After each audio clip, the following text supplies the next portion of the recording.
Hey, my name's Hector. I'm about to go over how I made the beat for Under the Moon by Drippin So Pretty. I made it with my friend Mandissimo, who's a super wavy guitar player. And yeah, I'm going to show you the different sections and the samples I used and just how I made this shit. So let's listen through for a minute and then I'll start explaining. Whoever you want me to be.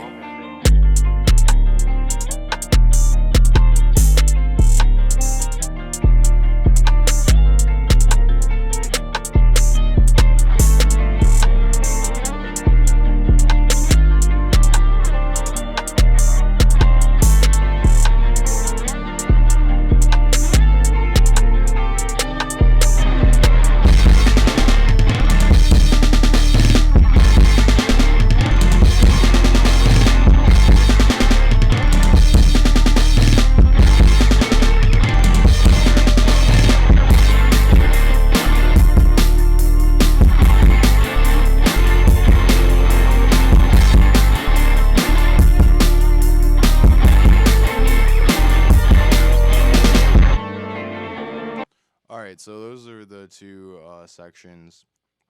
This first section is this drill section that, it's pretty standard for like a lot of beats that I make, but just to explain it further, I basically have this pretty simple rhythm going on in the 808s.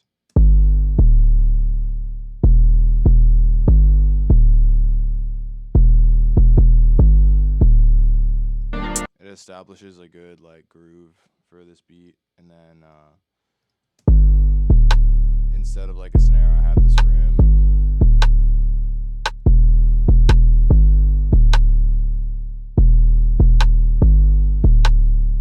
This is how the rim hits, the third, and then the fourth. And I have this snare pattern on some upbeats.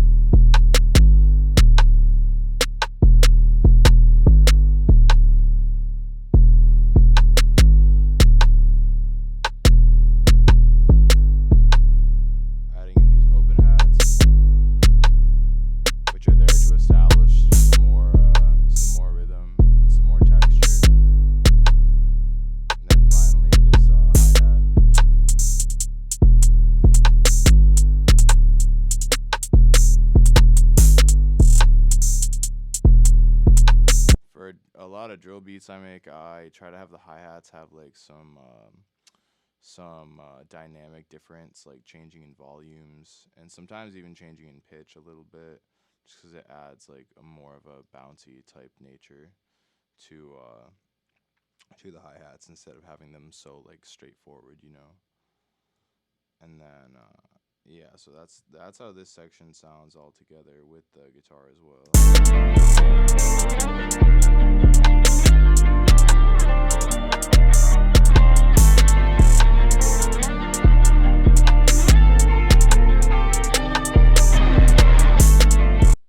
And then immediately after, we go into this like pre-chorus type section, which is basically this bass, these crashes, and then kick, snare, toms, and yeah, this part sounds like this.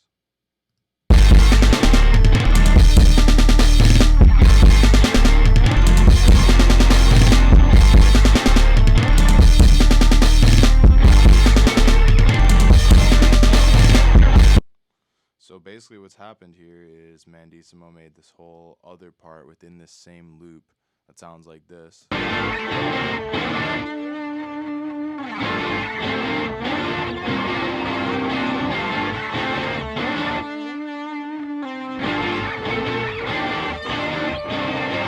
It sounds mad crazy, as you can hear.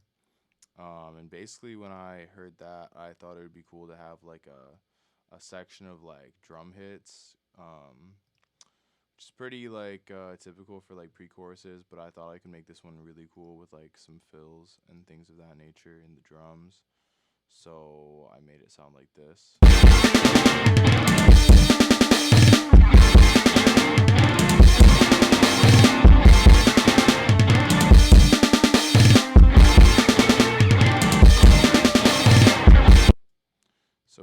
what's happening there is this crash, this cut space sub 808.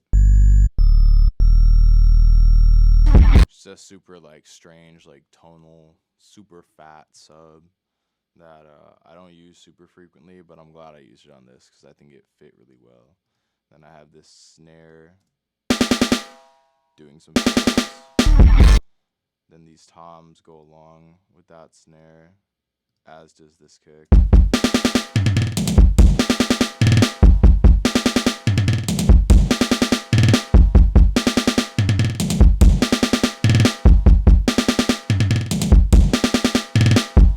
That's in an effort to make it sound like a drum kit. You know, I have these rolls with the descending volume to give the same feel as like a drummer doing a roll on a tom.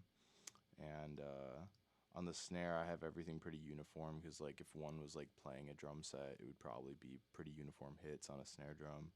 Same thing with the kick. And then on these toms, I have all the volumes. The velocity is pretty uniform there too. And yeah, that basically gives us our pre-chorus, and then that moves right along to this, basically a hook section, and this is what this sounds like. It's some new instruments are involved, some new textures, and some other textures are taken out. The guitar also changes. Here's what this guitar sounds like in this section.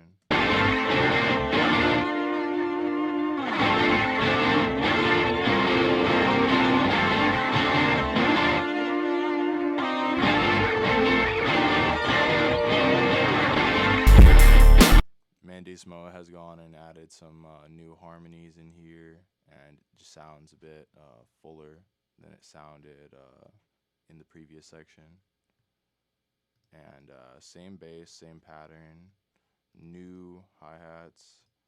These are this is how the hi-hat sounds here. Again, very analogous to a live drum kit. And then this snare on the 2 and 4, and then this kick.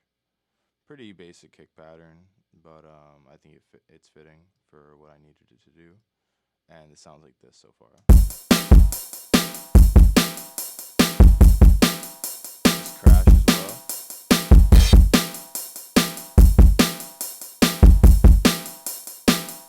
And here's the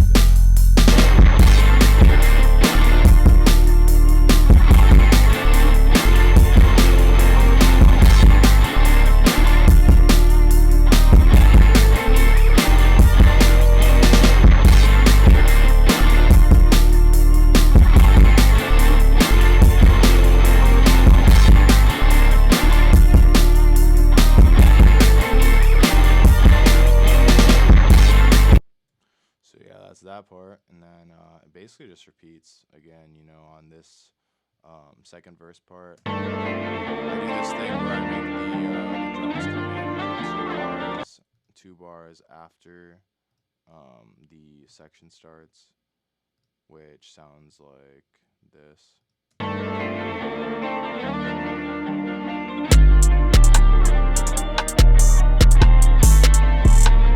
It's like a fun way to give some space. And yeah, it's pretty much the whole explanation for how I did this. You know, when I master beats, I don't really have much going on.